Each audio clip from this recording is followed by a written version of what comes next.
Alrighty, so welcome to the 54th episode of the Revolutionary Code, where we bring you the truth about how governmental politics actually works in every facet of human existence, and how that politics affects our people here in America. My name is Tamani Mwandani. I am the founder of the Black Gold Nation movement, and my co-host, the national director of our political strategy and implementation department, the chairman of LACE, Liberation Advocates for Community Empowerment, the corporate grassroots revolutionary, the intellectual gangster, and the master domino assassin from Shreveport, Louisiana, AKA The Boot, Brother Craig B. Lee. Brother Craig, how you doing this evening? I am doing absolutely irie, and I hope everybody is doing irie out there as well. All right, so really quickly, if you haven't seen any of our episodes, really quickly, what we are here to do is to try and inform and educate our people as to what's really going on this planet, how that affects us, in the hopes that our information, our attempts to educate will get you motivated to actually do something. Because surprise, surprise, if you don't do something, nothing is going to change. So we laugh and we joke and we smile a lot, but we are quite serious in our effort to put our people in the position to win, because quite frankly, we're tired of losing. So tonight's show title is the Black Gold Nation's answer to the current Haitian crisis, local political control. The Black Gold Nation's answer to the current Haitian crisis, which is local political control. That is the title of tonight's show. We're going to start with a brief video. I don't know how much everyone knows about what's going on in Haiti, but we're going to start with this quick video. I think it's about 9 minutes, but the information is of course very relevant, and it'll give you a good solid understanding of what is happening in Haiti in case you don't know, so that we can have a conversation about it. So I'm going to share my screen really quickly. You should be able to see it. Click this play button, and we good to go. Outrage continues on Capitol Hill over the treatment of Haitian migrants along the Texas border. The Department of Homeland Security, they're allowing some Haitian migrants to stay in the U.S. despite the Biden administration's plan to expel them. It's not clear how long that is going to take place, but there's a concentrated effort to allow families to stay. DHS has placed several Border Patrol officers on administrative leave who use their horse reins as whips on the Haitian migrants. Folks, we got this statement from Simone Sanders, senior advisor and chief spokesman for Vice President Kamala Harris, about the conversation between Vice President Harris and the head of DHS. Yesterday, Vice President Harris spoke to Department of Homeland Security Secretary Alejandro Mayorkas to receive an update about his trip to Del Rio. During that call, the vice president raised her grave concerns about the mistreatment of Haitian migrants by Border Patrol agents on horses, and the need for all CBP agents treat people with dignity, humanely, and consistent with our laws and values. Secretary Mayorkas shared the vice president's concern and noted that he looks forward to updating her on the investigation by the Office of Professional Responsibility once it concludes. Secretary Mayorkas also spoke with the vice president about the efforts DHS has underway to address the humanitarian needs of people at our border in Del Rio through the provision of food, shelter, clothing, and medical care, as well as engagement with non-governmental and international organizations. The vice president acknowledged the attention and concern Secretary Mayorkas shared and looks forward to following up with him in the coming days. Now, we reached out to the White House since Sunday to ask for them to send someone to this show to discuss what's happening with Haitian migrants. They have yet to send someone. Joining us right now, though, is Congresswoman Ayanna Pressley from Massachusetts. She joins us right now. Congresswoman, glad to have you on the show. CBC members on today held a news conference along with others to talk about this very issue. What answers are you getting from DHS in this White House administration of the treatment of these Haitian migrants?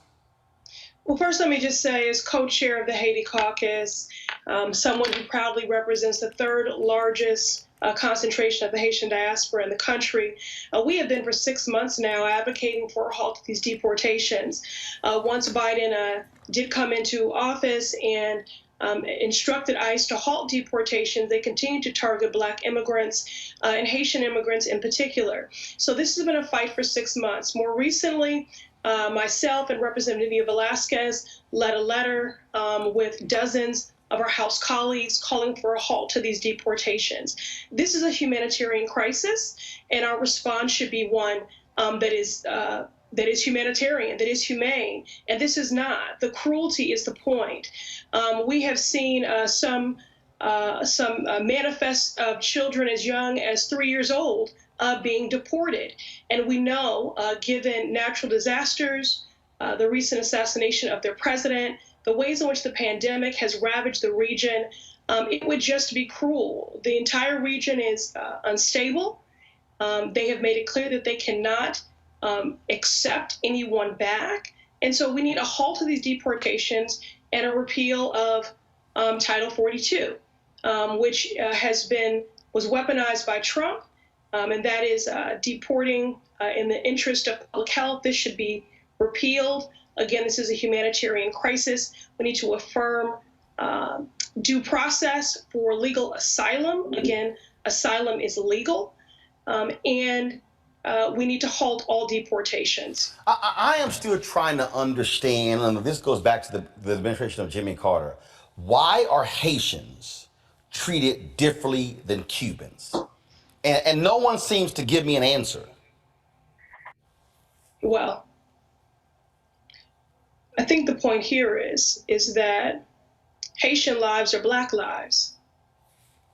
And we continue to get a message throughout the globe that Black lives, in fact, do not matter, which is why there's been disparate response and treatment here, which is also why, in my capacity on the Oversight Committee, I have reached out seeking oversight and investigations to ensure that those CBP officers are held accountable for their egregious and vile demonstration of white supremacy.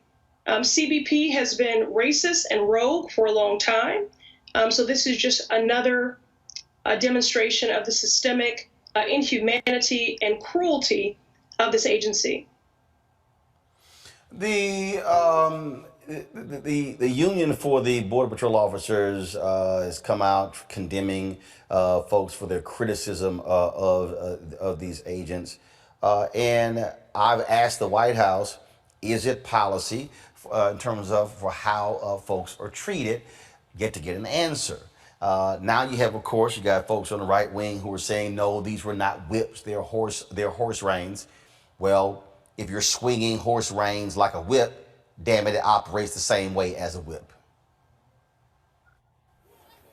The people keep talking about these images. It's important to, remember that these images are real people. These are not just images, but they are abhorrent. And what we have seen is it's unconscionable. It's cruel. It's inhumane. It's shameful. It's really shameful. And again, when we were in the face of this so-called national reckoning on racial injustice in the country, many espouse that Black Lives Matter. It's moments like this, in tragic inflection points like this, where we should be standing up and affirming that is in fact more than an expression, but that it is a fact that is codified in our policies. So these deportations must be halted. These rogue and CBP officers should be held accountable. They need to be. We need an investigation. Again, CBP has proven itself for a very long time to be racist and rogue. Again, even when deportations were halted by the Biden administration, ICE continued to target Black immigrants and Haitian immigrants in particular. And so now we see ourselves where we are in this moment when Haiti is dealing with three conflated, very severe crises, which they have yet to recover from and will not for quite some time. Mm-hmm. Large swaths of the region have no power, no clean drinking water.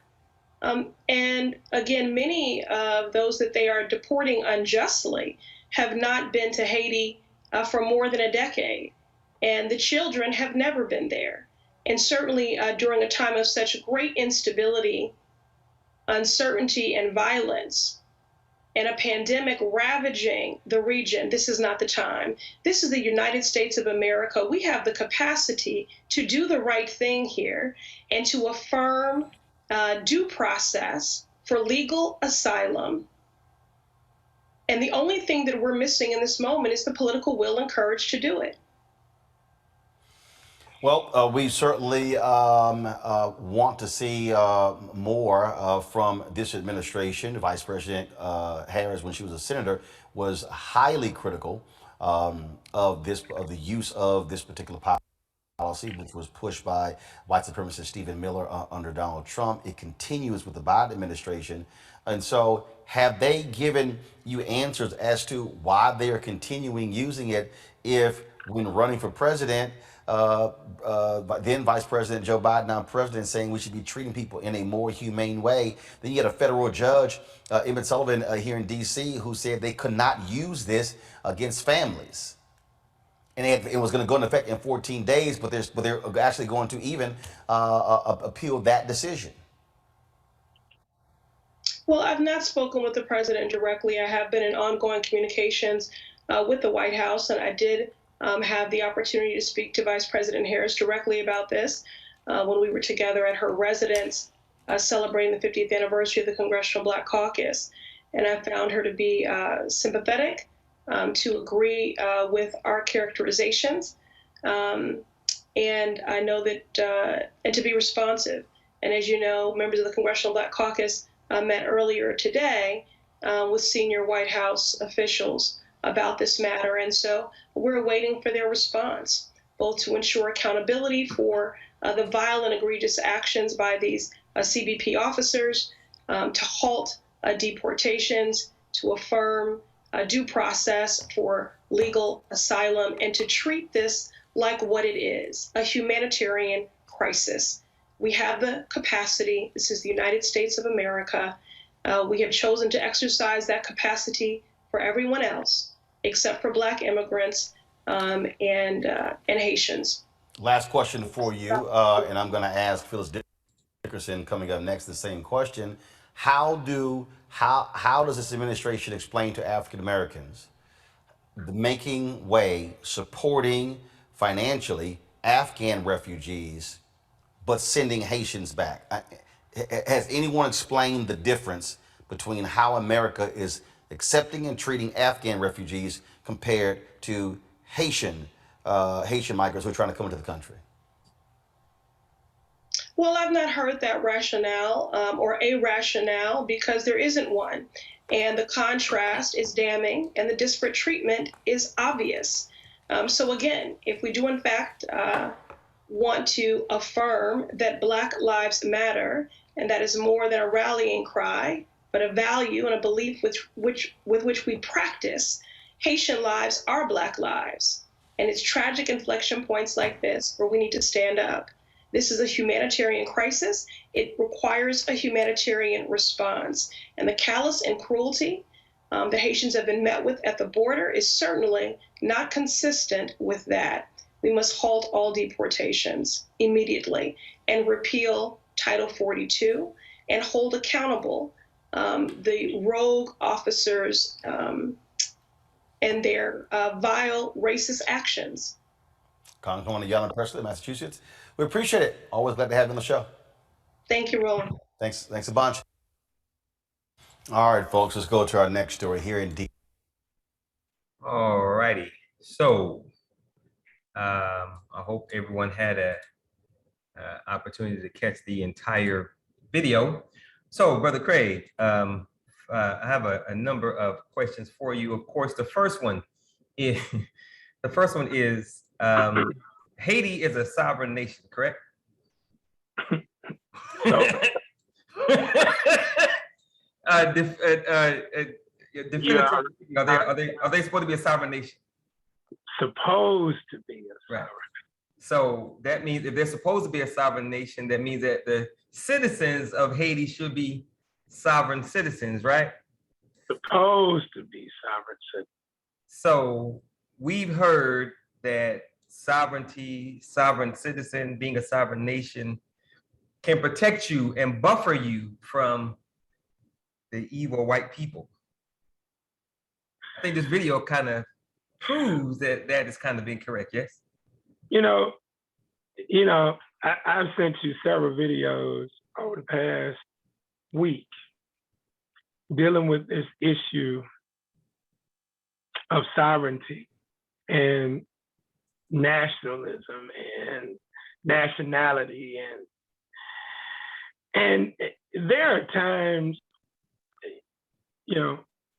I've been doing this grassroots empowerment work directly in Shreveport, as I often say, for this year's 26 years. And there are times that I just want to sometimes shake our people and choke the shit out of them. I'm just gonna be honest.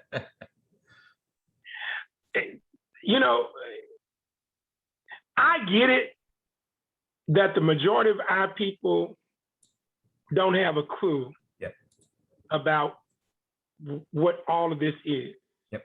I get it that they want Jesus, Allah, God, Yahweh, everybody to do work on their behalf but themselves. I get it. But for these Negroes who pretend to be leaders, who pretend to know the answers, to come up with things like sovereignty, and we have history on our side to show that this is nothing.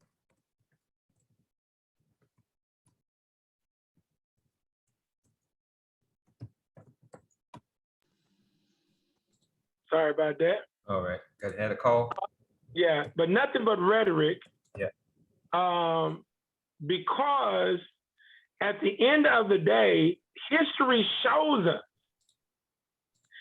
that this philosophy, system, and game of capitalistic white supremacy racism is multifaceted, is diabolical, it is evil, and it's like Roland was asking her questions, and she has to almost giggle and laugh because she knows she's a part of the game, and she knows there's nothing going to happen because this is standard policy, because you're not looking to enhance the numbers of melanated people, not Black people, but melanated people. Mm-hmm. Again, just because you're melanated, that doesn't make you Black. That's right. And if you're supposed to be a citizen of a sovereign nation, then your people should be able to handle their business. Right. But constantly we see that that's not the case. And this is why they seek to come to America. As a matter of fact, I'm reading one story of one of the brothers, and this is a good example. This interviewer, this is NPR's interviewing process. The reporter Khan spoke to 29-year-old Jean-Baptiste as he boarded a bus headed for Houston, where his uncle lived with his wife and 3-year-old daughter. Listen to this. He didn't just leave Haiti last week or a month ago or 2 months ago. He left Haiti in 2017. And while his goal was to come to the US, he spent the last 4 years in Chile, barely eking out a living. He said that he heard about Del Rio, Texas, and decided to come. And that, he's telling his friends, now it's worth a try. Okay. To sleep under the damn bridge is worth a try in order to try to get to Houston. And this is why when our brothers and sisters come from so-called sovereign countries that are full of turmoil because of US policy, because of European policies and other European countries' policies that seek to maintain destabilization of that country, it's almost asinine for people to promote this narrative in the United States, and you can see clearly that this is way more complex than just sitting up here talking about you ain't gonna show somebody your goddamn driver's license, and you ain't gonna pay some taxes, but you still want to be on food stamps. I mean, for our people, bro. Yeah. So when you watch this video, what do you see? What is your perception and take on what's happening in this video? I see, as we talked about the Haitian Revolution some episodes ago, I see Toussaint L'Ouverture and all of the cats who fought that 13-year war. And so people understand this, the Haitian Revolution wasn't no damn 1, 2, 4 years like the Civil War. That's right. It was over 13 years. Yep. Right? And still had some skirmishes. I know they're turning cartwheels wherever they're at. Spiritually, they got to be sick. So when I look at the video, I see hypocrisy at its highest level. I mean, Roland is asking some good questions. The Congresswoman, just giving the standard answers and, the talking points. But when you have a president, hell, I was looking at the breakdown of the assassination. They're saying 30 people, at least 30 individuals were involved in the assassination, including a preacher, a doctor. I mean, come on, bro. Wow. And then throw into that the weather conditions, the storms that they've had, and you're already broke. Mm-hmm. But you're supposed to be operating as a sovereign nation. It's like, what does this mean? Yeah. And then on the island, they can't even go across the island to the Dominican Republic because they have beef from way back after the damn Haitian Revolution. Because they take the whole damn island. I mean, this thing is oh my goodness. Yeah. So I'm glad you mentioned the episode where we talked about it. So I encourage everybody to go back and watch episode 46. We called it was titled "The Haitian Revolution. They won the battle but lost the war." Episode 46. So go back and watch that. So Roland said that this treatment of Haitians has gone back as far as President Carter, who was president when I was 7 years old in 1977. But actually, it's been going on longer than that. Do you think that the treatment of Haitian people right now is further retribution, if you will, for the Haitian Revolution? Are they still punishing Haiti for that revolutionary move back in the day? Hell yeah, it's all connected. And it wouldn't matter whether it's Haitians, Nigerians, or whoever. I mean, you are melanated, you're a highly melanated person, you're not going to receive the privileges of entering this country as other ethnic groups. And they talk about Cubans, they talking about the light-skinned Cubans, they ain't talking about the dark-skinned Cubans, for sure. Right. I mean, that's a whole different ball game right there. So yeah, this is perpetual retribution. The white folks set it up that Haiti would never elevate. Mm-hmm. And I urge people to read this article. Go and pull it up. It's a Forbes article, and it says in 1825, Haiti paid France $21 billion to preserve its independence. Time for France to pay it back. See, all that sounds good. Mm-hmm. France ain't paying no damn money back. and again, look at this. In 1825, barely 2 decades after winning its, they say, independence, well, we know damn well it's not independent. Right.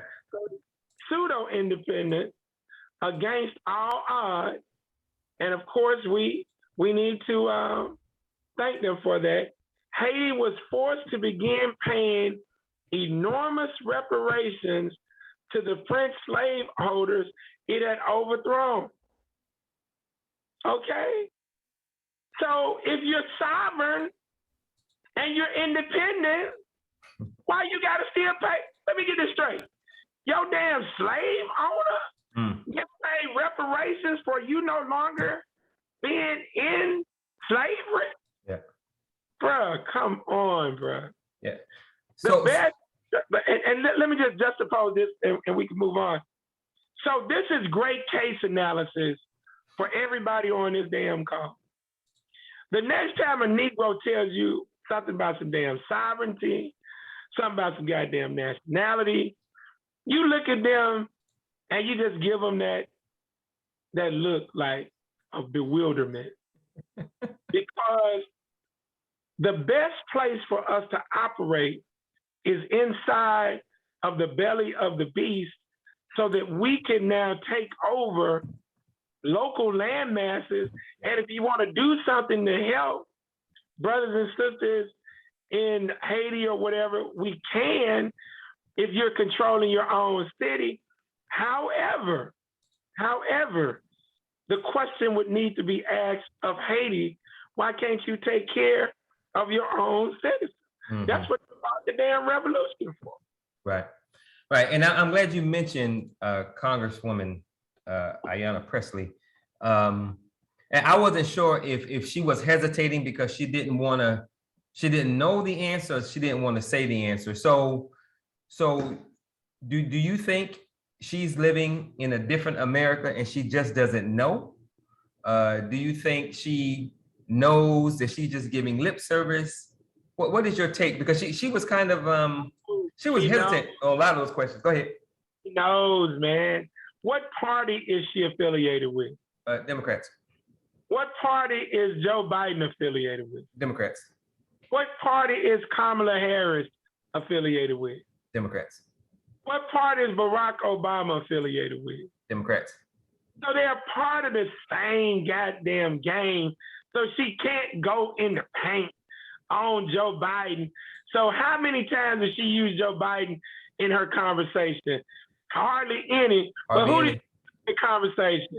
Goddamn Donald Trump. And brother, look, you're not gonna keep on be able to blame Donald Trump for all of this. Right. So now Donald Trump is responsible for all racism that has existed since the beginning of this damn country. And the Democrats are complicit in it. That's why when you and I were having the conversation as it relates to the game plan for BGN, not only in Houston, but throughout the United States, this is why I said to you, we must do this as an independent political party. That's right. Because if you are connected with the Democratic Party, you're going to have to toe the line, because if you start talking too goddamn much and you got some bills and some money that you're trying to flow to your state, the goddamn president can shut your stuff down. That's right. Now, this is just game. So hell yeah, she knows. Yeah. So from Congresswoman Presley's position, her non-answer answers, this should be further evidence that we need to be organizing ourselves, mobilizing and organizing ourselves in a fashion that will allow us to have our own party, because as you just said, it's been proven time and time again that they are not working in our best interests. Correct? Exactly. Okay. So she said that ICE was instructed to halt the deportations several times, but they have not. What does that mean that they haven't stopped halting the deportations, although they've been told to do so? Hey, bro. The philosophy, the system and game of capitalistic white supremacy racism. As I told you when we were talking, when I was breaking down the system, who makes the laws, what group of people makes the laws, who put them in place. right? Yep. These are individuals. And all of these individuals who make the laws, who implement the laws, guess what they bring to the lawmaking process and to their job? Biases. Right. They bring their racism. That's right. They bring their white supremacy. They bring their ignorance. Okay? Right. They bring their stupidity. But it don't matter that you got a uniform on, and because they know they're gonna have cover and protection, right? Yeah. So, I mean, at the end of the day, they're in Texas, bro. Mm-hmm. Texas, hey, the goddamn governor done told them, don't let them Negroes up in the air.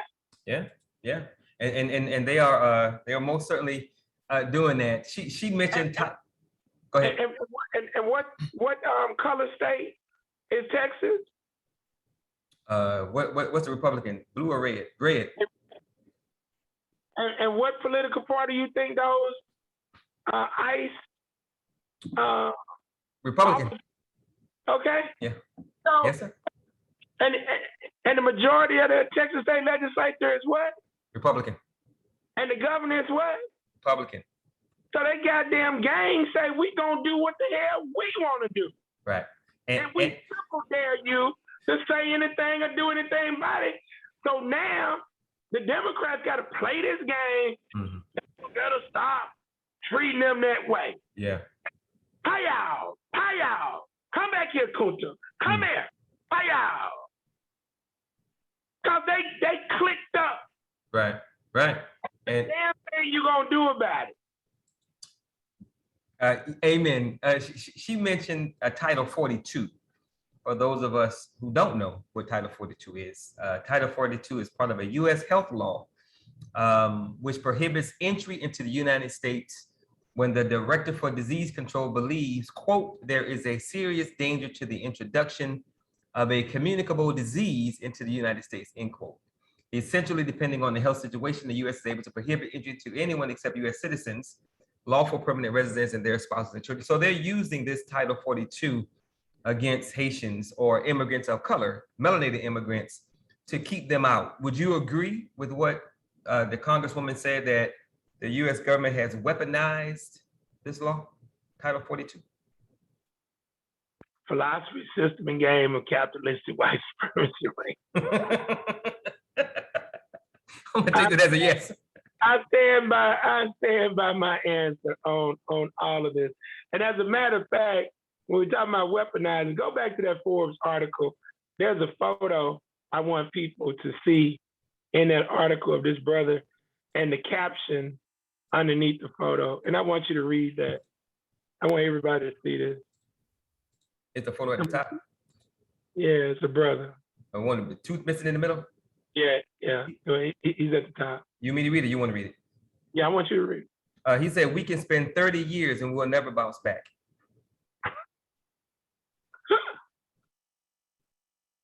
There it is.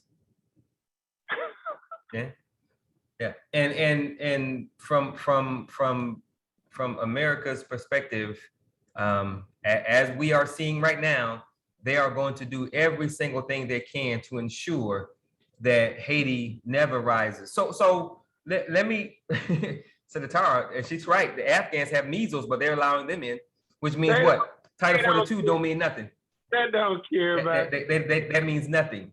like I tell you, the hypocrisy of this, and when you ask if the Congresswoman knows or is ignorant of it, she knows. Mm-hmm. She's complicit to the game, so that's why she has to laugh and tap dance around the goddamn questions.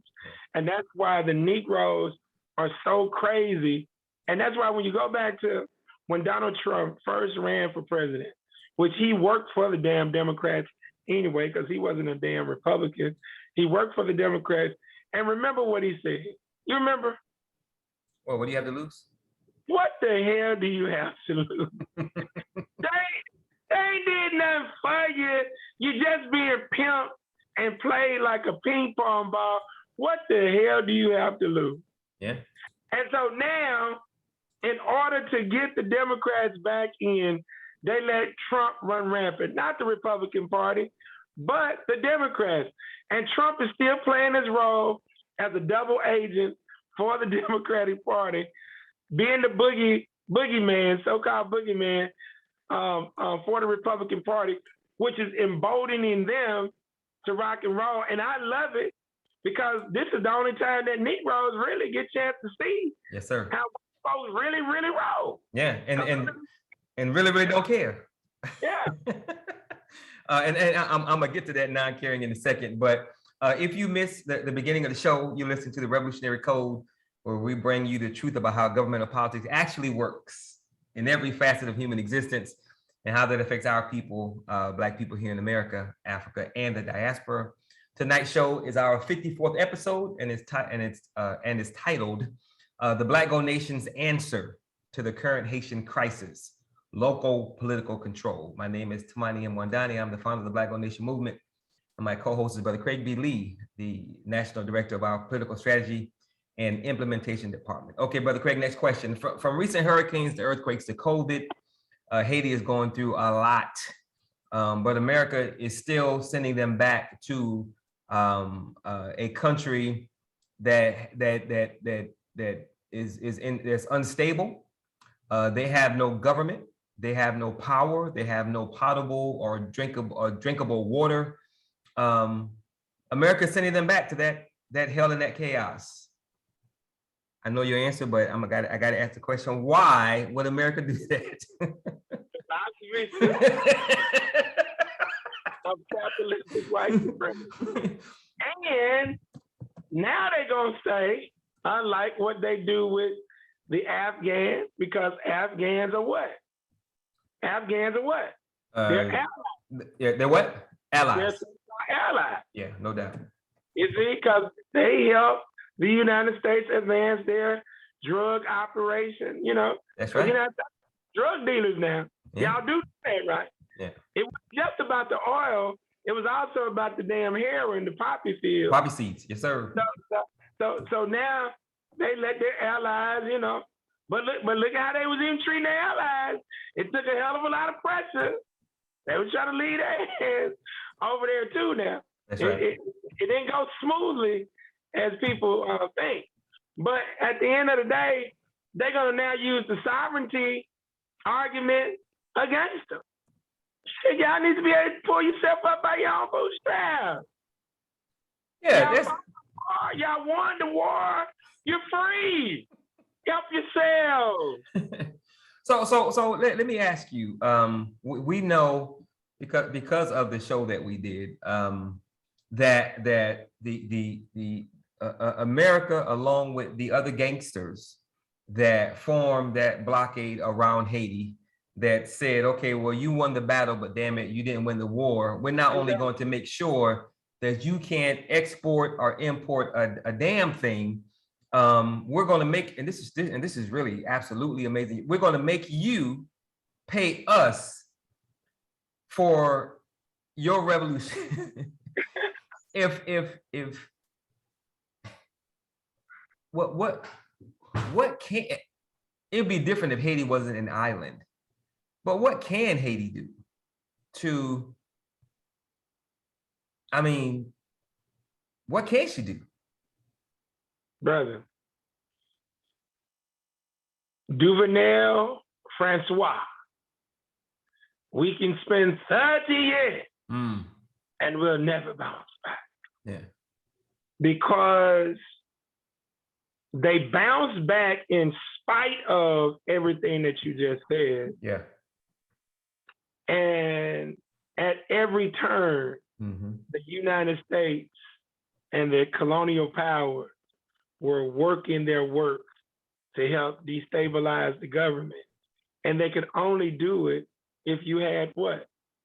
Sellout Negroes in Haiti. That's right. Helping. That's why I break down the 6 factions of African descendants. Yes, sir. That's why I let people know, stop calling every person Black who is highly melanated Black. That's right. If you don't learn these lessons, you will continue to get pimped and played and set aside in the goddamn shade. This is the game, and the United States and the colonial powers that be, hey man, this ain't just about Haiti. They want to perpetually send a message Yes, sir. to all Negroes. Don't you ever, goddamn it, try to escape from our plantation. Because if you do, this is what we'll do for you, to you. So when Negroes talk about leaving the United States to go to Ghana, to go to Nigeria, it's so funny. What's so funny about that, most of them going over broke as hell, can't contribute a damn thing to Ghana, Nigeria, wherever the hell they going. But guess who's coming back to the United States? The citizens there are those American citizens. The goddamn Nigerians. Yeah. They're trying to get here. Man, we got this thing so twisted, it's unreal. Because see, if you can come to the United States and you got your a base level culture intact, and you about that life of working, trust me, this brother who just came to Houston, that brother there, hold on, let me find that article. That brother there, Jean Baptiste, y'all probably gonna see him down in Houston. He's gonna have 17 jobs. That's right. He gonna be working it out. Yeah. He gonna be working it out. So he ain't gonna be complaining. He ain't gonna be complaining. Man, $10 an hour, it ain't enough. He gonna post up with his uncle. His wife gonna work. That's right. Gonna work. The goddamn 3-year-old child gonna probably be baking some tortillas or something. Everybody gonna do their part. The 3-year-old might be babysitting some 2-year-olds down the street. You know, they gonna making it happen.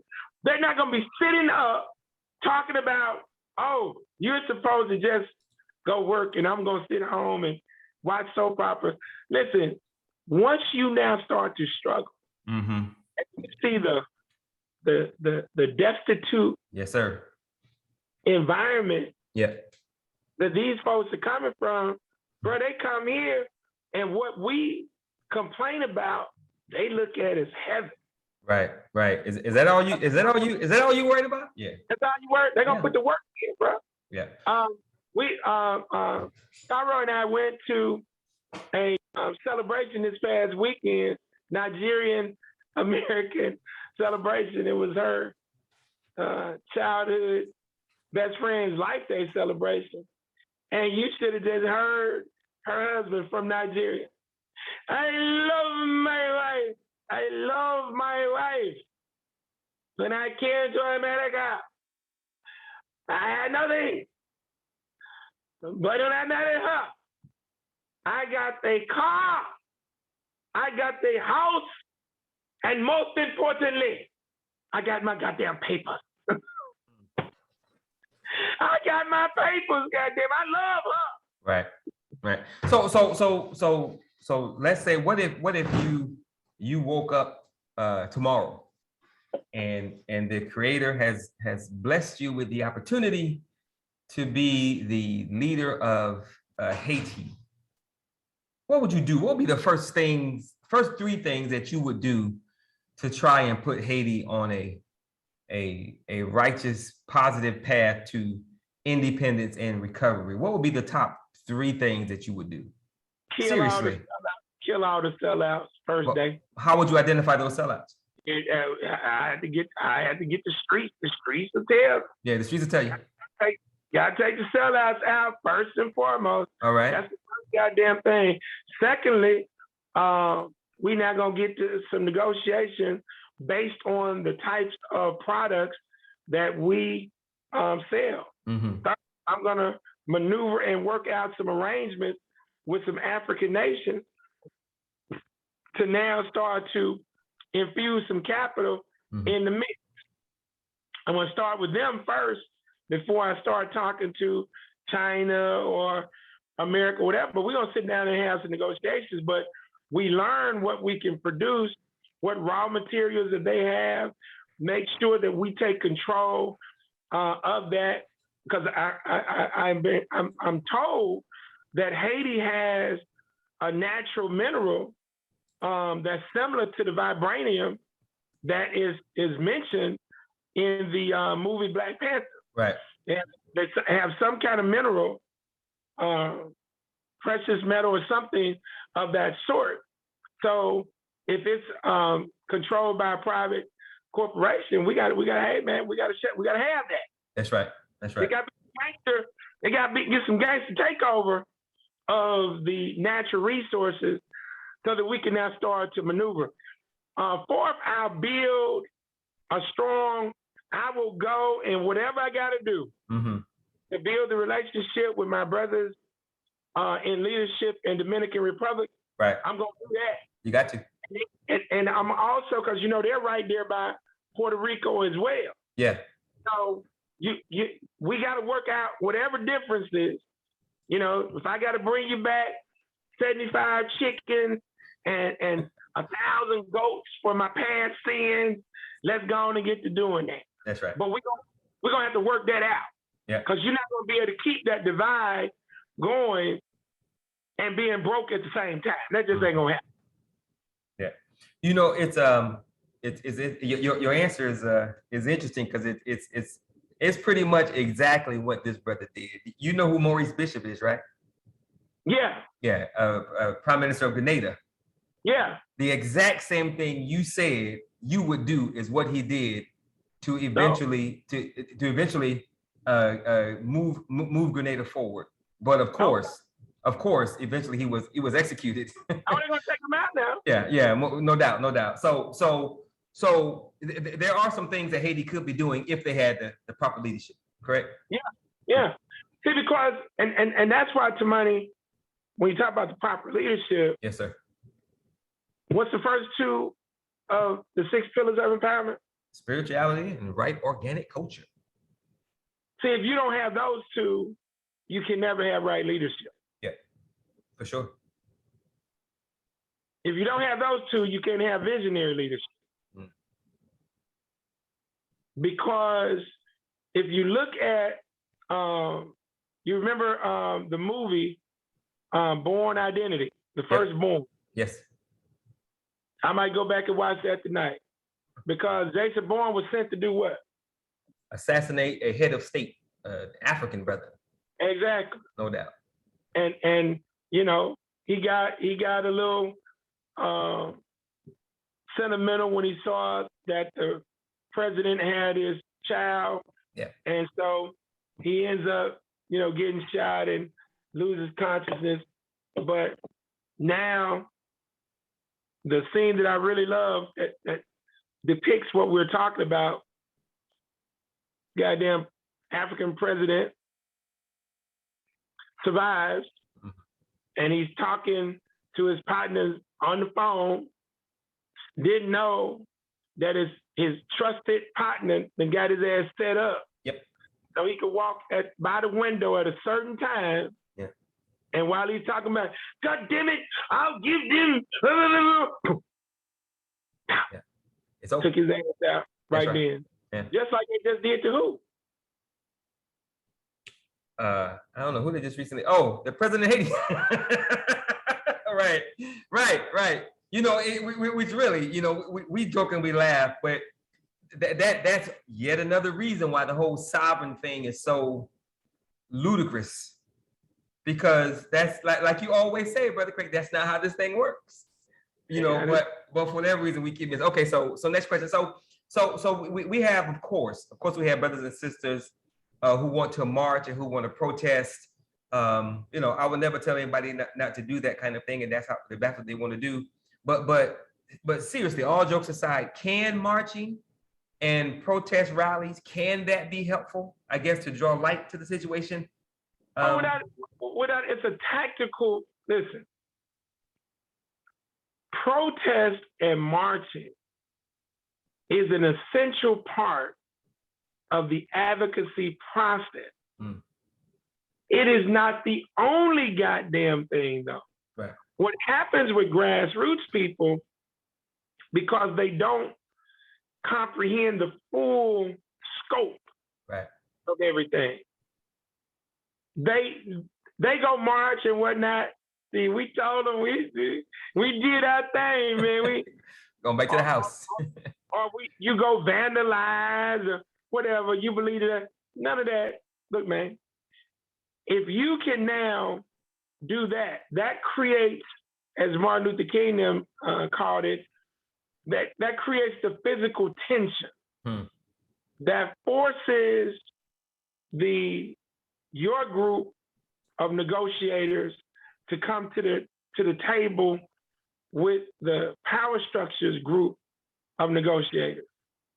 Well, if you don't understand what you're going to negotiate or what demands you're going to make, okay, you're not negotiating with anything. Exactly. Yeah. So protest, activism is a useful part of the advocacy or lobbying process. Yeah. Not the end all to be all. Right. And most of our grassroots people, they lack the understanding, the awareness, the information, the expertise of, how to put together your agenda to now start the negotiating process. Because most of them wouldn't know what to do. But no, activism, protests, rallies, those things are very important. I've participated in numerous others over the years. If necessary, I still maneuver, but I understand that once you do that, you got to now start to negotiate, come up with a negotiate. Right. And is there well, I'll ask that question moving on. So I'll ask that one at close to the end. I'm almost done anyway. So the Congresswoman said that the only thing that's missing, the only thing that's missing is the political will and courage to do what needs to be done to halt these deportations. So I know what you're going to say because you've already said it 2-3 times. Why is there no political will and courage? The philosophy, system, and game of capitalistic white supremacy. We're gonna keep it short and sweet. All right. So Congresswoman Presley seems to think that letters and harsh words, and you talked about this earlier too.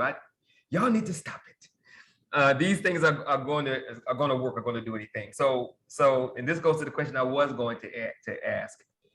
We know letters and harsh words ain't gonna work. We just got finished talking about protesting and rallies being helpful, but of course they can't stop there. So what's a solution that would work? So think about that. Okay. She admitted that shaming the people ain't gonna work, right? I don't think she admitted that. No. What did she say? Harsh words and letters ain't gonna work? I'm saying that. Oh, okay. Because she was given the harsh words and she had already written some letters. Oh, okay. I thought No.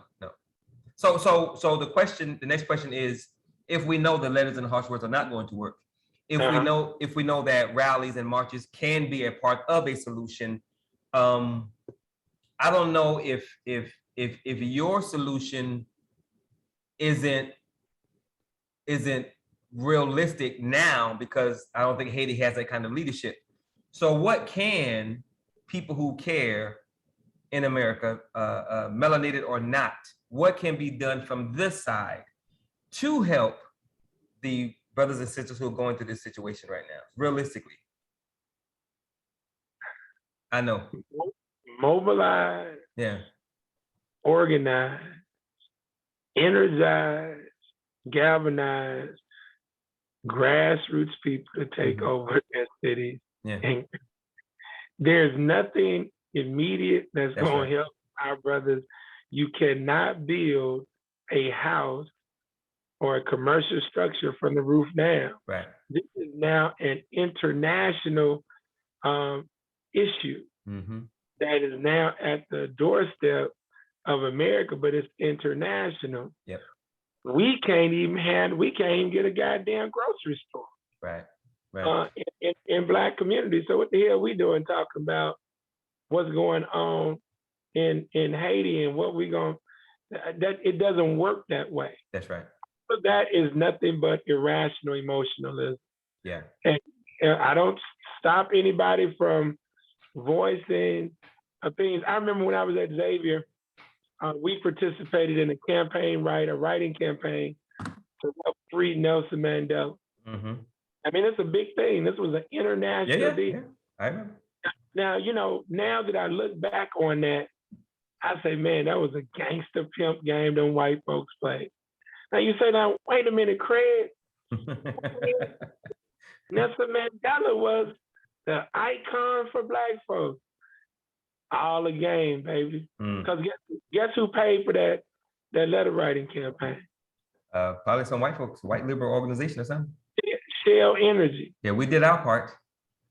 Shell Energy. Yeah. Shell Energy. Remember, they were being boycotted. Sure. Because they were in Africa. So what they do, we need to set up a letter writing campaign. Yeah, make it look good. We need Nelson Mandela out. Yeah. So now you prop Nelson Mandela. That's how he and Winnie fell out, because Nelson became a token Negro. Right. Winnie was doing gangster stuff. That's right. Winnie was putting sellouts in the dirt. Oh, yes, she was. For sure. For sure. So the only thing that we can do here to position ourselves over the next few years to take these particular towns. So we're in a position where if they came, now, like I told you, a few busloads came to the city of Shreveport. Right. They immediately sent them out. And so, automatically Negroes here, let's get some baby gel and some washing powder, let's get some clothes, all this. Man, look here, man. Look. Bro, at some point we gotta stop.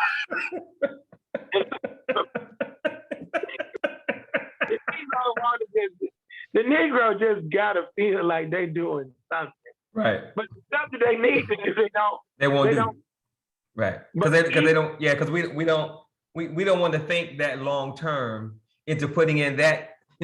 We like the idea of starting our own town, buying up land, doing whatever.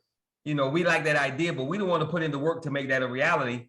And unfortunately, that is the only thing that's going to work.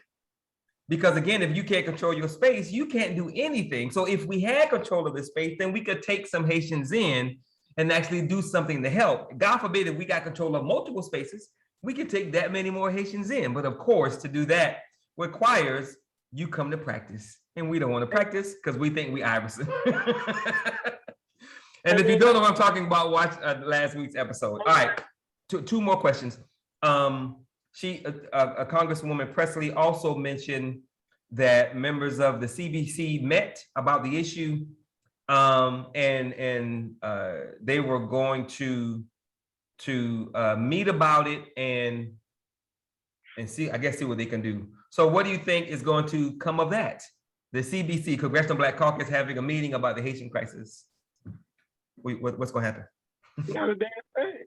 Right. And why not? They ain't got no votes in Congress. That's right. No power. They ain't got no power. They ain't got no leverage. Yeah. This is president. Yeah. So this question just popped in my head, so I'm gonna ask. What do you think prevents us from seeing the enormity of this interconnected reality that we live in? This thing is global. This philosophy, system, and game of capitalistic white supremacy racism is global. Yeah. Things like this don't happen in a vacuum. Things like this don't happen because of something else. All this stuff is connected. What do you think prevents us, Black people, from seeing that reality? Why do you think we can't see that? You don't have the 6 pillars of empowerment structured in your individual and collective group lives. Right. Without spirituality, you can't see this. Without spirituality, you don't have the power to be able to see and envision what's really going on. You don't have the organic right culture, so you don't have the daily practices that it would take to begin to comprehend the meticulous, intricate details that the white folks put together. Look, let me read this so you can understand. And I'm glad you asked that question. So this is coming from. I'm glad you asked that question. Yep. I'm glad you. I want you to hear this. This is coming from Alexis de Tocqueville. Oh, wait, hold that thought right there. Hold on. I don't know where you told me to hold the thought. I hope you guys are enjoying. I'm glad that you are hearing some very simple and short answers redundantly. I want you to know that despite my jovial nature, I do take notes and I do pay attention. So when you say go get it, I might not get it the next day, but eventually I will get it. So go ahead. All right, so look at what de Tocqueville says in that powerful book, the greatest book ever written on America, Democracy in America. Listen to this. Somebody just asked about why we can't get it. And I told him the 6 pillars of empowerment. So let's go back to the 1830s and listen to a white boy, French aristocrat, Alexis de Tocqueville. Let's see what he says in the greatest book ever written on America. After having thus successfully taken each member of the community in its powerful grasp and fashioned him at will, the supreme power, the architects, engineers of this game, then extends its arm over the whole community. Now listen to this. It takes each member first individually in its powerful grasp and fashion him at will. The supreme power then extends its arm over the whole community. So they get you as an individual first, then they stitch your ass together as a whole, collective. Yep. I want y'all to pay very close attention to this. It covers the surface.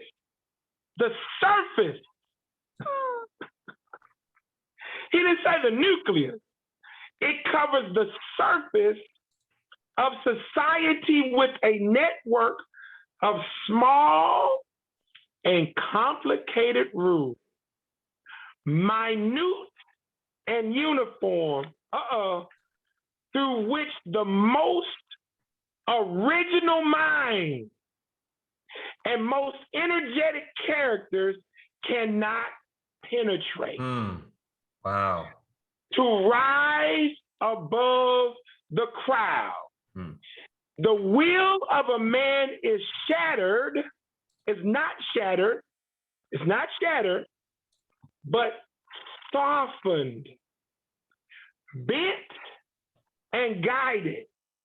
Men are seldom forced by it to act, but they are constantly restrained from acting. Such a power does not destroy, goddamn, but it prevents existence.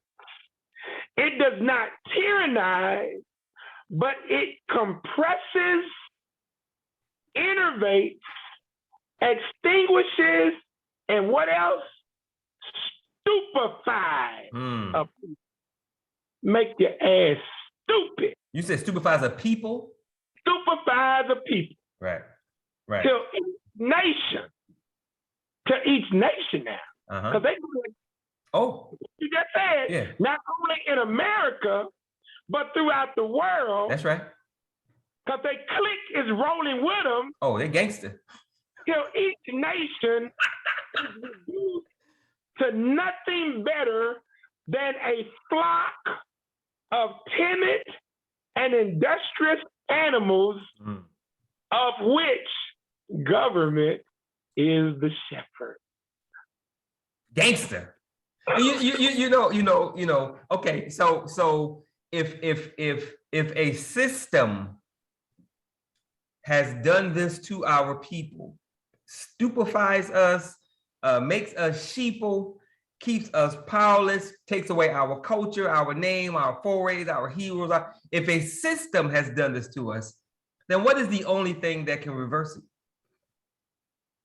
The Creator, you connecting with the Creator, getting your power source so that you can free your mind, so you can think, unlock, unleash, and activate your mind, so you can unlock, unleash, and activate your spiritual power, so that you can now begin to devise visionary solutions to come from under this thing. See, since we've been talking about the Moors over the past week, and the Moors at one point had white folks oppressed, right? Mm-hmm. So if the Moors, and we know this, they had the white folks said in their own history. Yep. Since the Moors had the white folks oppressed, and they were living in caves, didn't know how to take a goddamn bath, didn't know how to do a damn thing. Yeah. Civilized. How did the white folks get to the point of overtaking their captor? They had to learn the system. That's right. That they were being oppressed by. And used it against their oppressors. Exactly. Right. So I say that the 6 pillars of empowerment has to be our system. So if a system has done this to us, then only a system can get us out of it, but it has to be a system that we create, a system that we own and control. Otherwise, it ain't gonna work.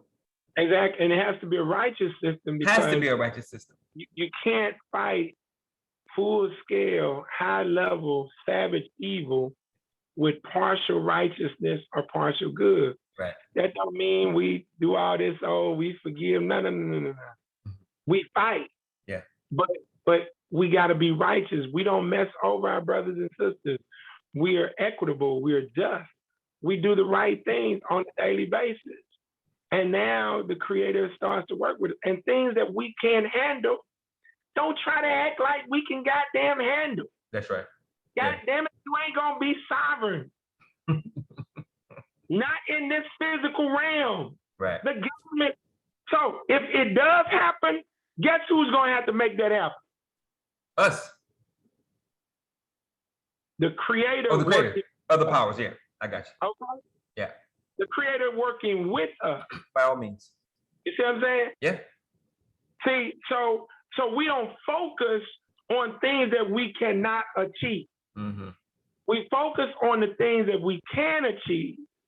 And with those 6 pillars of empowerment, we can maneuver and navigate. It's almost like the Negro mentality is, if you can't be over the whole damn thing, why should we try to be equitable? You're not running the show, bro. Right. I'm sorry to tell you. Yeah. And I don't know if we're ready to accept the fact that we were attacked and we lost that battle. We're still here, obviously. We're still producing, a lot of us, at a high level, but we have to learn how to fight in their system, in their matrix, so that we can start winning some battles, so that we can start maneuvering like we need to. And you can't win those battles if you don't understand the system. At all. You can't win those battles if you're not studying what other people have tried, so you'll know not to try that because it's already been tried. Exactly. And of course, you can't win those battles if your head is full of fantasy and delusion. Okay, last question. You get to give everybody from tonight's show, everybody who's here live with us, everybody who will see the recording, you get to give them one takeaway from tonight's show that they will have with them for the rest of their lives. What is that one takeaway you would have everybody leave this show with for the rest of their lives? The solution to all of our issues that we can directly handle, control for ourselves, center around the 6 pillars of empowerment, the acquiring the 6 pillars of empowerment: spirituality, organic right culture, education, economics, socioeconomics, and politics. And when we do that individually and as a collective group, and now we mobilize, organize, galvanize, energize ourselves as that collective, now we can control our own destiny. Yep. It's that goddamn, bro, it ain't gonna be all this goddamn, our ancestors were here 10,000 years ago, and this our land, and what court you gonna go to? Oh, you gonna go to the same white man? Man, I can't even do it. And so this Negro that engaged me in this, and I'm just shooting him down. He keeps sending me all these stupid ass articles, and I just asked him for 3 goddamn things. Since the Moors helped the white folks to come into a period called the Enlightenment period, because they had all these skills, and you're saying that you're a goddamn Moor. Somebody just asked me one question. Produce your goddamn resume, the receipts, and your references. That's right. Of your goddamn empowerment work. Mm-hmm. And it better not be no damn giving out no goddamn backpacks and no damn school supplies, right, and some goddamn barbecue chicken to some homeless people. Right. If I hear another Negro tell me that, I probably will stab them with a goddamn spoon. All right. On that note, Brother Ted asked a question. I'm sorry, Brother Ted. Well, I guess I'll let Brother Ted go first. So I was about to open it up to Q&A. I was about to tell Brother Naru to go ahead and turn his camera on, since Brother Naru is normally first. But Brother Ted beat you to it, Brother Naru. He's posted this question in the chat. So I'm going to ask Brother Ted's question first. Brother Ted, Brother Craig says, is it even possible to believe a recovery is possible if it has not happened or started on a level that makes it seem possible? Based on the current reality and lack of action from melanated folks, can you/I do much more than imagine a different reality? Now, is he talking in America or for Haiti? Brother Ted? I am talking from America. Just us on the conversation now. There's 8 of us on this call. Yeah. So the answer here, not only is it possible based on the game plan that I've laid out for BGN and with Tamani's agreement, it is not only possible, it is highly probable. But I will concur with you that it has, what we're talking about has never happened. And when I say what I'm about to say, Brother Ted, grassroots people have never controlled the show. Grassroots people who are spiritually and culturally rooted have never controlled the show. Okay? And so that is what has never happened before. And so this is what we have to be able to control. Okay? This is what we have to be able to actually control. And yes, that is possible. But the only way that we can do it is by a strategic game plan being put together that takes advantage of our local assets. And so that is possible. Now the question So I think I'm usually leery about trying to figure out how to pose these questions, but I am a very logical and practical minded person. Uh-huh. But listening to a lot of the tapes and stuff, but I love listening to you Mhm. and how you convey some of the messages. But when I think about the essence of the messages, how many people are so far from understanding, comprehending, third 99. eye, third ear, exactly. And Yeah, the reality of you got 26 years, but there's been all of these other people, Carmichael's X and so on and so forth, that it's like, man, I love the idea of this. But I think that's the reality that we'll live in, because that's probably all we will have, the idea. So let me give you a perspective. So a lot of discussion is going on right now about Cassius Clay, aka Muhammad Ali. Before Malcolm X elevated Cassius Clay, wasn't the goddamn Nation of Islam, it was Malcolm X, because the Nation of Islam did not believe in sport for their members.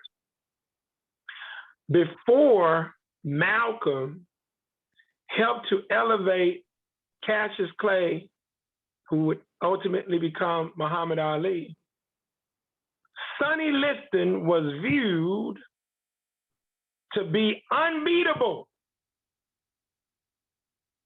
Sonny Liston was viewed to be the most ferocious entity on the planet. But the creator works through events. So Ali whooped his ass. If you go to the biblical story of David and Goliath,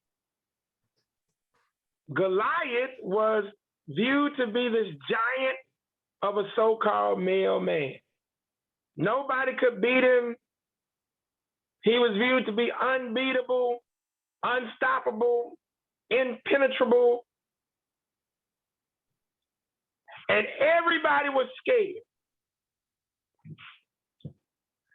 But there's a little cat who had a spiritual connection that other people didn't have. And in the movie Rosewood, if you ever get a chance to look at that movie, you'll see where Sylvester, the white folks coming to kill everybody in the house, and they just shot Sylvester's mama, but no, they hadn't shot her yet, but everybody's taking up arms, and Sylvester says, y'all go on and leave, and I'm gonna fend them off. And he called himself Big Baby. Big Baby say, I'ma stay. Big Baby gonna shoot. That's right. What I'm saying to you, brother Ted, is David believed something that the punk ass adults didn't believe. And that was that with the belief spiritually, he would be able to whoop Goliath's ass. Now, you know and I know it just wasn't David on that day, just like you know and I know that it wasn't just Cassius Clay in that damn ring. How do we know that? Yes, Ali was whooping ass, but what happened in the middle rounds, brother Ted? You remember what happened in the middle round with Cassius Clay and Sonny Liston? I saw that fight, but I don't recall. Sonny Liston's team put a substance on the glove Yes. that blinded Cassius Clay. And then Sonny Liston went to work on it. But oh my goodness. Angelo Dundee and them were able to get his eyesight cleared after about a round and a half. And when he got his eyesight clear, oh my goodness, he went to work. because that day was destined for him to do that. So what I'm saying to you is, we're not talking about the roof of America. We're not talking about the roof of Texas or the roof of Louisiana. But what we're talking about is establishing a foundation in local townships, cities, villages that are doable. And now you can go, we got a member of BGN right now, Brother Quabana, he's running for city council in a city that was just created not too long ago, a few years ago, in Atlanta, Georgia, in DeKalb County. Brand new. Guess how many residents they got, brother Ted? I have no idea. They got almost 60,000 residents. Okay. 95% African American. So is it possible? Yes. We just have to do it from a grassroots standpoint. And so I'm going to, this is my life's work. Ain't no such thing as retirement for me. So I'll be in the fight. And the Creator led me to connect with Brother Tamani, Brother Naru, Sister Tyro, Brother Mike already went to Xavier together. So we're now reconnecting, and Mike wants to invest in Shreveport. So there are things going on that's now the time is coming into fruition. So yes, it is definitely possible for us to take the leadership of a few majority melanated African-American cities and now invoke our game plan.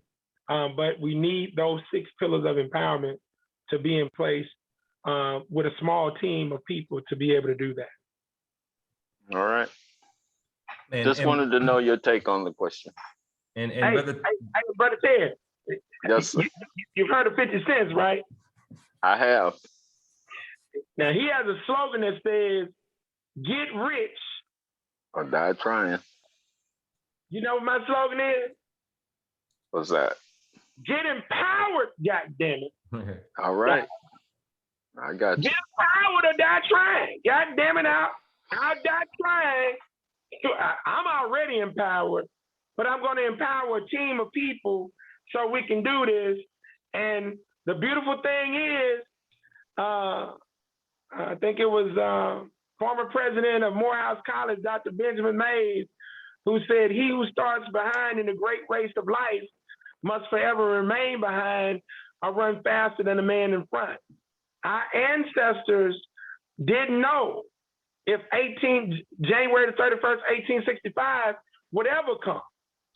Now think about that, 1555 to 1865, that's 310 goddamn years. So they didn't know in terms of that, the time it would happen, but they knew it would happen.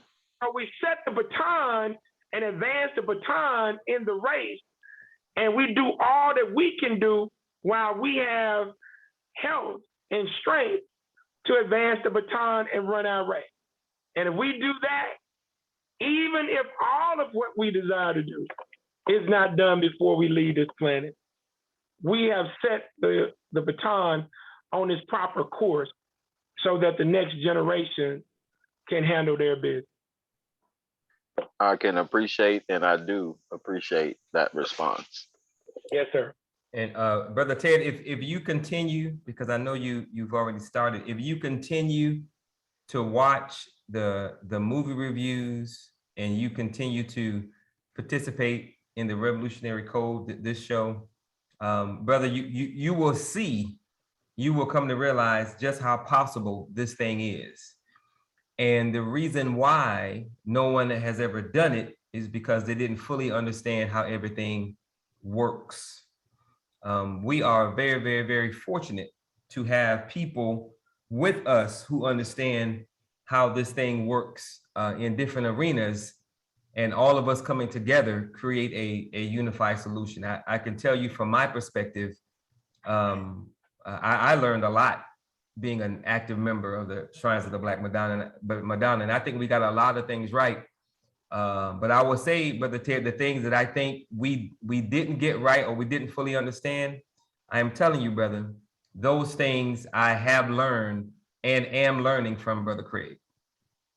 So when I got this thing started, I knew I couldn't do it by myself, but I had zero doubt that the right people were going to show up, and I'll be damned if they didn't. And they're still coming. Yep. So if you stay with us and you don't quit, you'll see how everything we're saying is possible if we're willing to put in the time, energy, work, and effort. And and you already know not everybody is, but it's ain't meant for everybody. Everybody won't make it. Everybody don't deserve to make it. But for those that do, brother, we can most certainly make history. All right. Yeah. I'm all in, brother. Yeah, I'm not worried about you. Hey, Brother Ted. Yes, sir. What do you think people thought it was possible for O.J. Simpson to get out of that trial? Well, there's always naysayers, but there's always a few. Now, who was the lead attorney on that case? My brother that passed. Yeah, Clarence. Not Clarence. I'm about to say Clarence Thomas, but JC. Johnny Cochran. Yeah, Cochran. Where is he from? I don't know. What? Where is he from? Louisiana. He's from Louisiana. Shreveport, Louisiana. Your All hometown. right. Your hometown, Brother hometown. Ted. That's right. Yeah. Hold on. I got a little bit more trivia for you. Uh-oh. Don't be testing me, brother. This is gonna make you proud, Ted. Was it possible? Did people view it possible that two young black female, melanated females from Compton, California, would control the tennis universe in the world? Wow. Did people view that as a possibility? Nope, never saw it coming. Their father is the one who cultivated them, right? Mm-hmm. Will Smith got a movie coming out about him in November. Where is he from, Brother Ted? I did not know. Shreveport, Louisiana. Brother This Ted, is one of those moments. Can any good thing come out of Nineveh? Exactly. I'm with you. Brother Ted, who is the greatest comedian ever in the history of the planet that looked like you and I? I don't know if you're talking about Pryor. Exactly. Who wrote the majority of Richard Pryor's jokes? Uh-huh. I don't know. Paul Mooney. Mooney? Paul Mooney, yeah. Guess where he's from, Brother Ted? Shreveport, man. Come on, man. I'm telling you, he gonna make you proud on this one. I told you I'm a student, man. I'm a student. Okay. Look and see who the president of Oprah Winfrey's foundation is. And look and see where she's from. Shreveport, Louisiana. Wow. We could go down the list. But my point is, those of us who are connected to the Creator, we make possible possible. For those individuals who are not connected to the Creator, possible is seemingly impossible. I got you. I wanted to just share that. I appreciate that. All right. Brother Nauru, or anyone else who has a question. Oh man, y'all took up all the time. I might have to. Hey be man, on Ted be minute, sending man. messages in the chat. I love it. I'm glad I'm not the only one asking questions, man. Well, first of all, I wanted to tell you a little bit about the resources in Haiti, because you were talking about that earlier. I have family and some OG partners from Haiti, so a lot of gold, a lot of copper, a lot of calcium carbonate. You know what that is. Yeah. They use that for antacids and stuff. That it's about 2.5 million tons of that there. But the problem is that around 2012, They allowed the U.S. and the Canadian mining companies to come in there. The government did. And of course, they do what they do. They rape the land and make promises that they're going to help the people. And, you know, they put the money in the banks and the money disappears. Yeah. So that's kind of, you know, they have the resources to do for self if they were able to mine their own stuff and sell it. But nobody does business with Haiti unless they come in and control the business. You know what I'm saying? So that's kind of why Haiti's still in a position, and Brother Craig is right. They're punishing Haiti for their resistance. That's all true. So I just want to break that down because I know a little bit about that. All right, question. One quick thing while you're saying that. Go ahead. I'm looking, the country, Haiti now, check this out, has a GDP, gross domestic product, of how much? 19.93 billion.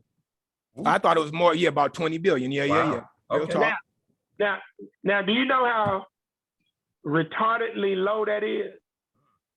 What is the disposable income for African Americans here?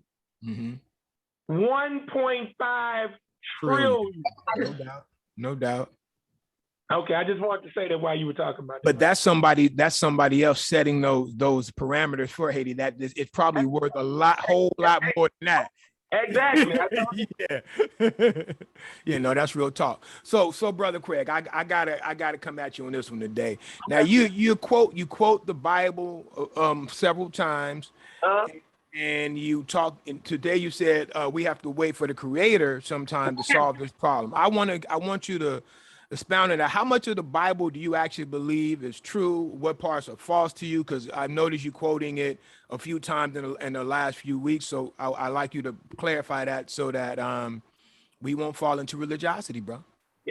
So the Bible, just like you use democracy in America, just like you use any novel or any book, is a tool.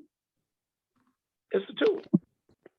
And there are stories within the tool that you, and the stories are applicable regardless of the fact. And so somebody's mic is hot. For the mic. Okay, there you go. Okay. And so what I do, Brother Naru, is to use this book in a very clever way of exercising the stories that are within the book for individuals who have a common or shared connection to the book. It could be the Torah, the Kabbalah, whatever, but the reason that I use the Bible as the reference is because the majority of our people are Christians. That's an irrefutable fact that we won't get around. Mm-hmm. But what you can do in the book is to make the book applicable as Nat Turner did, as Denmark Vesey did, as Gabriel Presser did, those revolutionary cats. Yeah, they read that same book, but what they got out of it was completely different message. A completely different message. Yes, sir. And so I use the book out of that same deal, but I use Democracy in America. So these are tools that you use, literary tools that you use to now convey certain points of view that are relatable to the majority of our people. Now, to the point about saying you have to allow the Creator to handle certain things, I didn't say that we didn't do work, but when it comes to trying to defeat the white man, there's certain things that shouldn't even be on your agenda, talking about going to war, physical war with the white man. Mexico is going to war with the United States, Brother Naru, through economics. Japan is going to war with the United States, Brother Naru, through economics. China is going to war, Brother Naru, with America through economics. We're the only people who ain't got a goddamn army, who ain't got no damn planes, no damn ships, no damn tanks, talking about going to the goddamn gun range and going, and the goddamn gun range, most of them owned by the damn white folks. That's true. But that's only after we buy our bullets from them. Let's get that Exactly. So and weapons. and weapons. Touché. So why would I allow that to even come into my mind as a solution to getting this 5 billion ton white gorilla off my back? Some things, you know, the creator expresses, if you take one step, the creator will take two. The ancestors will take. If you take two, the creator, there are things that we can do and there are things that we can't do. I'm not embarrassed to say we can't go to war physically with no white folks. We can't. And if people say, oh, that make you a punk, fine. If you're stupid enough to wanna see, all that sounds good until they start dumping them goddamn cannons on your way. True that. Just like with the Black Panther Party, when Bunchy Carter, it was not Bunchy Carter, but it was Geronimo Pratt and his squad, they got into the shootout with the police. And I had to put Judge Joe Brown in check on this because he was trying to down Fred Hampton, and he was talking about the courageous day that they had a shootout with the police. So I said, well, what was your punk ass? What's your goddamn punk? Because he had been talking, it shouldn't be that many of our people alive, because a lot of us should have been willing to die for the cause. That's what he was saying on the radio, brother. Man, I put that Uncle Tom Negro in check. I said, well, what was your punk ass on the day that Geronimo Pratt and them went to war, old punk ass, old senile ass Negro? Where were you at? Since people should, oh, your punk ass was in law school. You had a cold that day. You ain't answered the phone call that day. So it's easy to talk that talk, but now you start thinking like, damn, I really do want to see my children get married and, have a family. So I don't even entertain that thought. Because Brother Craig, I wasn't talking about no military action. You done went to a whole nother realm. That was not my premise. No, I know you weren't talking about that, but I'm showing you why I said the creator has to handle certain things, because that's what I was referencing as it relates to the creator handling those types of things, and the things that we can handle, we go ahead and allow ourselves to do those things. That's what I was. So on that note, would you say that the creator allowed the white people to come into power and allowed all these things to happen to us at this point? Was that a design? And do you have a reason why you believe that is so, or that's just too much for us to think about? No, it's real simple. It's real simple. When and you're a parent, right? Yes, sir. Exactly. So if you give your children assignments to do, chores to do, things they're supposed to do, and they don't do them, do you reward them with cookies and cake? No, sir.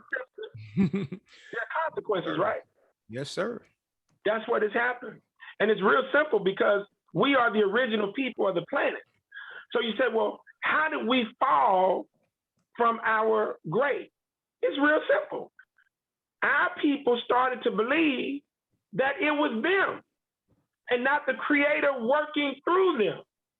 So if you start to believe it's all you and not the creator working through you, the creator just backs up and lets your punk ass crash. And part of the consequences has been to allow those individuals who are the grafted recessive byproducts of us to now oppress us. Now, I don't know how long that'll be. Some people say, oh, their time is nearing the end. I don't really believe that, because the one thing I do know about these white folks, they do believe in analyzing their results on an annual basis, and they do believe in recalibrating if necessary. And they do. And they do that. So that is my answer on that, Brother Naru. But we fell out of favor with the Most High. I believe that as well. And you know, and that's why I tell people, like Brother Naru, there's a brother who got out of jail after spending 26 years in prison. And he asked me to start working with him on prison reform. And I told Brother Curtis, I said, Brother Curtis, I work with you. I said, but understand, in order for me to work with you, you cannot, I repeat, you cannot be a party to any vices. You cannot be on drugs. You cannot deal with being a gambleaholic. You can't be a punani-holic. You can't be a goddamn cigarette-holic. You can't, I say, brother, you cannot be a party to any of that. What does the Negro do, Brother Naru? He out. The opposite. He out, bro.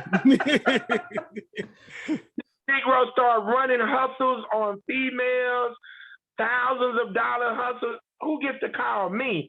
Because I introduced him to certain groups. So now guess what I have to do?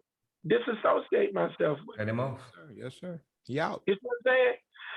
Because the Negro lacks the spiritual and cultural connectivity to the Creator and our righteous ancestors to do the right goddamn thing ethically and morally.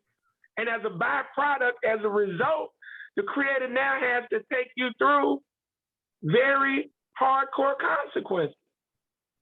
And you can avoid them if you just accept be willing to struggle sometimes and do the right damn thing. But our people really believe that you can shortcut this game, play this mind game with the Creator, and really believe that you ain't got to be held accountable for your immoral conduct. Yeah. It don't work that way. Great answers and great topics tonight. Thank you. I have a question for you, Naru. Oh, what's going on? Do you remember the question I asked Brother Craig? If he woke up tomorrow, the Creator placed him in Haiti, what would he do? You remember that question? I do not. Okay, so I asked Craig if he woke up tomorrow and he was in Haiti and he was in charge, what would he do? Oh, if he was in charge, okay. Yeah. Well, the first three things, of course, it's as give me 4 or 5. Yeah, get rid of all of them. Yeah. Okay. So I'm gonna ask you that question since you have a little knowledge and understanding. I won't say a little. You have knowledge and understanding of certain things in Haiti. If you woke up tomorrow in Haiti and you were in charge, what would you do to try and get that nation back on track? Specifically, you personally, what would you do? How would you do it? I mean, first of all, you got to rally the people around you, the good people, and surround yourself with good people. Obviously, as you see in Haiti, they're taking out people left and right over there, Sure. So you've got to have people that you trust around you first and foremost. That's right. So I would build a team. Anything I do, I always build a team. I would have never a squad. That's right. Anything by myself. Yeah. That's impossible. Yeah, because you can't. and an easy way to get taken out. Yes, sir. And then, the next thing, I would probably try to reestablish the communication with Dominican Republic. That they were once together. That was all one place. That's right. Yeah. So we try to reestablish that, because that could be a strong resource, and definitely try to build up your military and all of that stuff, but control your own resources, control your own natural resources, and start to build your own infrastructure. It's not something that's going to happen overnight. You got to have a 20, 30, 50, 100-year plan That's for right. Haiti. But you got to keep everybody else up out of there. Nobody else can come into Haiti and rape Haiti and take their resources and start banks there where money can be stolen. You can't. You just got to control your own thing, and it ain't gonna be. It's not gonna be easy to do. That's right. And it's not gonna happen overnight. No, definitely Yeah. not. Dig it. Cool. Yeah. Okay. Cool. Thank you, brother. I appreciate you answering the question. Oh, without a doubt. Cool. All right. So does anyone else have a question or comment for Brother Craig before we close this thing out? Any questions or comments going once, going twice? FYI, before we close it out, give Brother Craig his last words. I want to say congratulations to Brother Naru. He sent me a message today saying that Dr. Boyce Watkins is going to play his album or a portion of his album, the gospel on his show. So for those you don't know, oh no, that's inaccurate. All right. That's not what I have some good news. I'll be quiet. I just sent a message that he was spitting the gospel, meaning the truth to me. He was talking about the brother AJ, whose now family is the GoFundMe thing again. And he was breaking down, as I talk about a lot too, about we need to have insurance. You know, it's just an important thing. So that's all. No, he ain't messing with me like that, right? But well, I'm putting it in the energy field. It's coming. It's all good. I'm not holding my breath. I don't really need him to pump me up. But please don't. Okay. All right.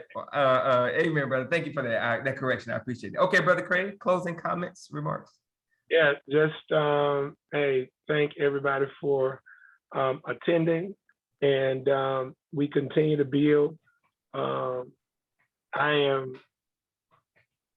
It's been eye-opening to learn the idealistic mindset of so many of our people regarding these issues of sovereignty and things like that. And, you know, just be willing to focus on these core things other than the 6 pillars of empowerment. Be willing to focus on these 6 things and embrace them. And that is reality, truth, history, fact, critical thinking, and logic. And if you can do that and roll with the WH formula, who, what, when, where, why, and how, combined with the 6 pillars of empowerment, you're going to be able to see a lot clearly how this thing really rolls. And I leave you guys with that.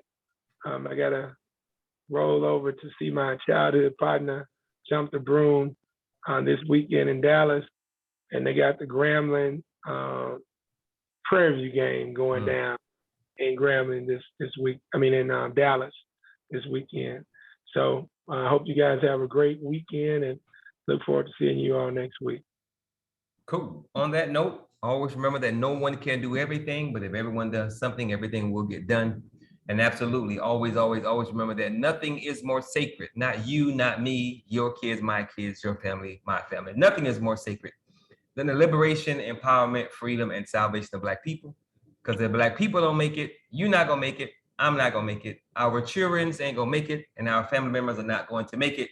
But if we put the nation first, if we put the tribe first, and we build something for our people, if we have a squad that we create, that we put together, and we build something for ourselves with power, then everything else will fall in place, and everybody that we love will be taken care of because they'll be part of the nation. So with that, again, thank you guys very much. Please share this with as many melanated Black folk as possible and invite somebody to next Thursday's show. So with that, you guys have a wonderful evening. God bless. And again, thank you for being a part. You have a good one. All right. Peace.